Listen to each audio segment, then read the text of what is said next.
अगर आप क्रिकेट के शौकीन हैं और अपने माइंड में स्पॉट फिक्सिंग को लेके आते हैं तो यकीनन आपके माइंड में सबसे पहला नाम मोहम्मद आमिर, मोहम्मद आसिफ और सलमान बट का आता होगा। आज की इस वीडियो का डिस्क्लेमर यही है कि हम क्रिकेट की तारीख के कैरियर डैमेजिंग स्पॉट फिक्सिंग के बारे में बात करेंगे। 26 अगस्त 2010 का दिन था जब पाकिस्तान क्रिकेट टीम दौराए इंग्लैंड में अपना चौथा टेस्ट मैच खेल रही थी। इंग्लैंड को सीरीज में 2-1 की बढ़तरी हासिल थी, जबकि टीम पाकिस्तान को इस सीरीज को लेवल करने का टास्क मिला हुआ था। ये टेस्ट मैच लॉर्ड में खेला जा रहा था, the most iconic venue of the cricket. इस मैच में कुछ और भी परफॉर्मेंस थी जिनको यादगार बनाया जा सकता था, लेकिन ये क्रिकेट की तारीख का एक बदतरीन दिन साबित हुआ। इंग्लैंड ने टॉस जीत कर बैटिंग करने का फैसला किया, जबकि कप्तान सलमान बट ने इनिंग का तीसरा ओवर नौजवान बॉलर 18 साला मोहम्मद आमिर को दिया और तीसरे ओवर की पहली बॉल पर कुछ यूं हुआ जो कि क्राउड और कमेंटेटर समेत किसी को भी हजम ना हुआ, क्योंकि मोहम्मद आमिर ने इनिंग के तीसरे ओवर में एक ऐसी एबनॉर्मल नो बॉल की जिसके बाद उस पर एक स्पॉट फिक्सिंग का इल्ज़ाम लगाया गया। सलमान बट को भी उसी साल कप्तान बनाया गया था और उसके बाद मोहम्मद आमिर और मोहम्मद आसिफ की तरह के शायद ऐसे चीते थे जिनको वो पॉजिटिव यूज़ करके किसी भी टूर्नामेंट में फातेह करार पा सकता था। मोहम्मद आमिर अपनी कम उम्री में ही बहुत बड़ा नाम कमा रहा था और इस टेस्ट सीरीज में भी उसको मैन ऑफ द सीरीज का अवार्ड मिला। जबकि दूसरी तरफ मोहम्मद आसिफ के बारे में मशहूर था कि पीता आसिफ है, झूमती बॉल है। आखिर स्पॉट फिक्सिंग होती क्या है और ये किस तरह काम करती है? आसान अल्फाज में अगर मैं आपको समझाऊं कि किसी मैच में किसी चीज़ को एडवांस प्रिडिक्ट करना कि इसके होने या ना होने पर शर्त लगाने को स्पॉट फिक्सिंग कहते हैं। फॉर एग्जांपल किसी की 50 के बारे में, किसी के कैच ड्रॉप करने के बारे में या नो बॉल के बारे में लगाई गई शर्त को स्पॉट फिक्सिंग कहते हैं। और उस शर्त में किसी चीज़ की प्रोबेबिलिटी के चांसेस जितने कम होते हैं उतना ही ज़्यादा उसके बदले आपको रिटर्न मिलता है। फॉर एग्जांपल अगर आप बाबर आजम की 50 पर स्पॉट फिक्सिंग के लिए शर्त लगाते हैं तो उसकी 50 के होने के चांसेस बहुत ज़्यादा हैं और इसका बदला आपको बहुत कम ही मिलेगा। लेकिन आप किसी बॉलर जैसे शाहीन अफरीदी की 50 पर शर्त लगाते हैं तो अगर वो 50 कर देता है तो इसका रिटर्न आपको बहुत ज़्यादा मिलेगा, क्योंकि उसकी 50 के प्रोबेबिलिटी बहुत कम थी। इसी तरह लॉर्ड के टेस्ट मैच में स्पॉट फिक्सिंग का रिटर्न 1.5 लाख पाउंड बना था, क्योंकि जिन मोमेंट्स पर पैसे लगाए गए थे उनके होने के चांसेस बिल्कुल ना होने के बराबर थे।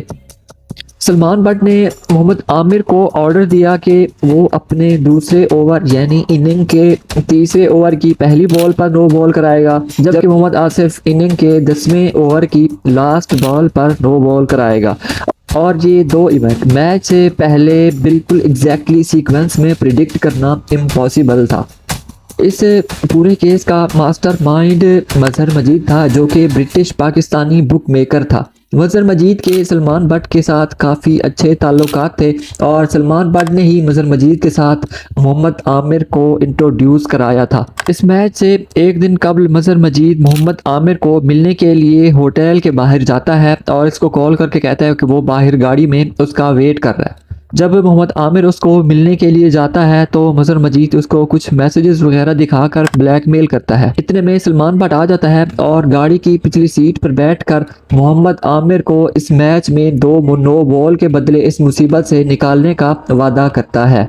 मोहम्मद आमिर बहुत दफ़ा इस काम को करने से इनकार करता है और कहता है ये काम उससे नहीं होगा, और आखिरकार इस मुसीबत से जान छुड़ाने के लिए मोहम्मद आमिर मान जाता है और अगले दिन अपने दूसरे ओवर की पहली बॉल को नो बॉल कराने की जब वो कोशिश करता है तो उसका पाँव बहुत आगे चला गया और ये अनयूजुअल था।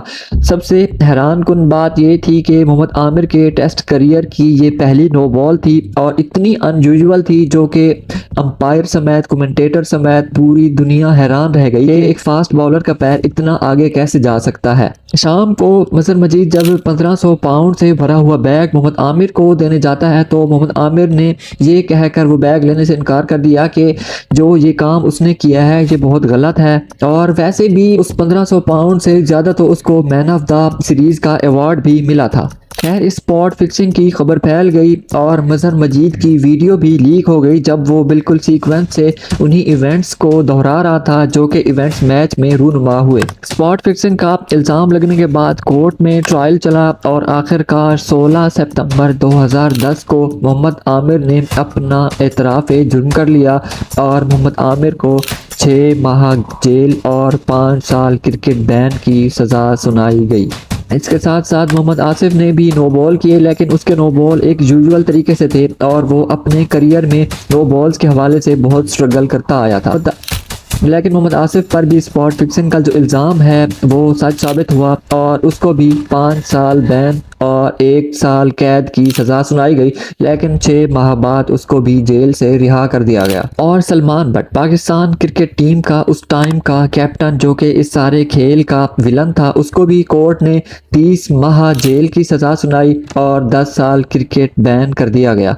जबकि मजहर मजीद जो कि इस पूरे खेल का स्पॉट फिक्सिंग का मास्टरमाइंड था, उसको 32 महीने की सज़ा सुनाई गई। इस सारे स्कैंडल ने पाकिस्तान क्रिकेट टीम और पीसीबी का इतना नाम बदनाम कराया कि अपने नाम को साफ करते करते पीसीबी को बहुत वक्त लगा और इस स्कैंडल ने पाकिस्तान से वो 3 हीरे भी छीन लिए जो कि पाकिस्तान का एक बहुत अच्छा फ्यूचर साबित हो सकते थे।